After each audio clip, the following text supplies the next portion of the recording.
ডালটা একদম পচে গেছে, এটা যদি ভেঙে পড়ে তাহলে যে কোনো মুহূর্তে একটা দুর্ঘটনা করতে পারে। তো আমরা জানি যে সরকারি কর্মকর্তা যারা আছে, দুর্ঘটনা না ঘটলে পারে তাদের টনক নড়ে না। আমরা চাই, এই সাংবাদিক ভাইদের মাধ্যমে জানাচ্ছি যে তাদের টনকটা যেন আগেই নড়ে এবং তাদের টনক নাড়ার ফলাফল যেন দ্রুতই এই ডালটা অপসারণ করা হয় ভেঙে পড়ার আগেই। এবং এই বলে আমি আমার কথা শেষ করছি। ধন্যবাদ। ধন্যবাদ সবাইকে, ধন্যবাদ। তাই এখন কি এই ডালটা কাটার দরকার আছে কিনা সবাই একটু বলবেন।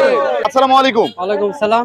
এই যে আপনারা যে এখানেই থাকেন এই যে গাড়ি নিয়ে, তা যে কোনো সময় তো এই ডালটা ভেঙে পড়তে পারে। অবশ্যই হতে পারে। এখন যদি রেল কর্তৃপক্ষ একটু আপনাদের এই বিষয়টা দেখে তাহলে ভালো হবে। অবশ্যই। ধন্যবাদ।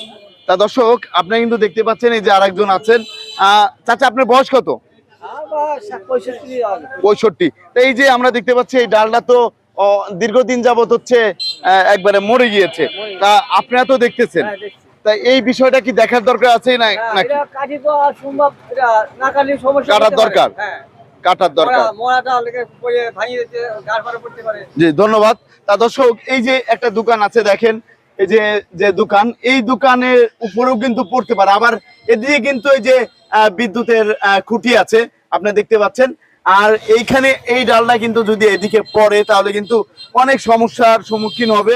তা ভাইজান কেমন আছেন? আলহামদুলিল্লাহ ভাই, এই যে ডালটা আমরা দেখতে পাচ্ছি, এই ডালটা তো কাটার দরকার আছে।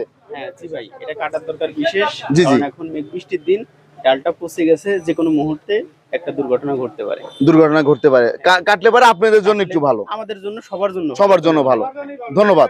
তা দর্শক, এখানে কিন্তু আপনারা দেখতে পারলেন এই যে স্থান, এটা কিন্তু আমাদের বেলগাছির মেন পয়েন্ট। তা এইখান থেকে কিন্তু এই যে আমরা একটু দেখাচ্ছিলাম, এই ডালটা কিন্তু একটা সাইড হয়ে আছে, দেখতে পাচ্ছেন। এই যে একটা সাইড হয়ে আছে, যে কোনো সময় কিন্তু এই সাইড থেকে একবার ভেঙে পড়তে পারে, যে কোনো সময়। তা দর্শক, সবাই ভালো থাকবেন, সুস্থ থাকবেন। আর রেল কর্তৃপক্ষের দৃষ্টি আকর্ষণ করছি এই ডালটা কাটার জন্য।